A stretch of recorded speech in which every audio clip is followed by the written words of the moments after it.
But John, let me ask you first of all, in reading some of the comments that you've made, it seems to me that you are against this primarily because you don't think it will work.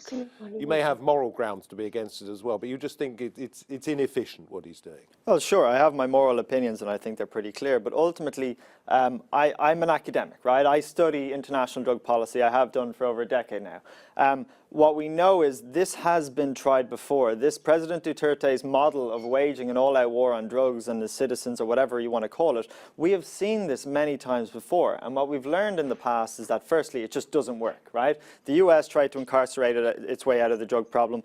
Didn't work. Thailand had a war on drugs, open killings in the streets in the early 2000s. Didn't work. The government had pretty much openly acknowledged that fact now. So to expect that what President Duterte is doing is going to have any different effect is just, it's fundamentally misguided.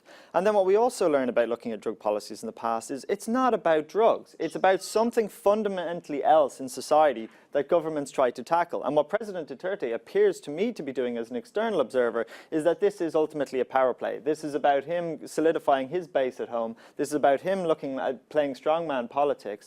And ultimately, it's targeting the most vulnerable groups in society, who are also the most loathed groups in society by many, and basically just giving carte blanche for people to go out and kill them. And that's what's morally repugnant. But fundamentally, yes, it's not going to work. Sass? Dr. John Collins, let me just correct you there.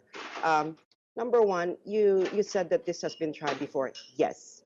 But have you ever seen any war on drugs that resulted to 1 million people, over 1 million people surrendering and volunteering themselves to be rehabilitated? It's not voluntary when the government is threatening to murder you if you don't hang yourself in. No.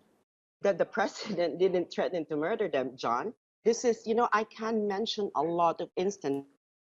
July 1, 2016. Well, hang on. We've just seen footage of the president threatening. I watched an interview with Duterte yesterday in which he said, "You destroy my country, I will kill you." That is threatening to murder somebody, isn't it? He said Hitler had 3 million killed, I want the same. This is very clear what he's saying. It's not even dog whistle. Dr. Jean, you misinterpreted what Duterte was saying during that time, because the context of the speech was this. The opposition, the Liberal Party, has been comparing Duterte to Hitler since the election. So what Duterte did is actually played along with their logic. Okay, but just come back to my question and answer it directly. You destroy my country, he said, I will kill you. That is threatening to murder somebody, is it not?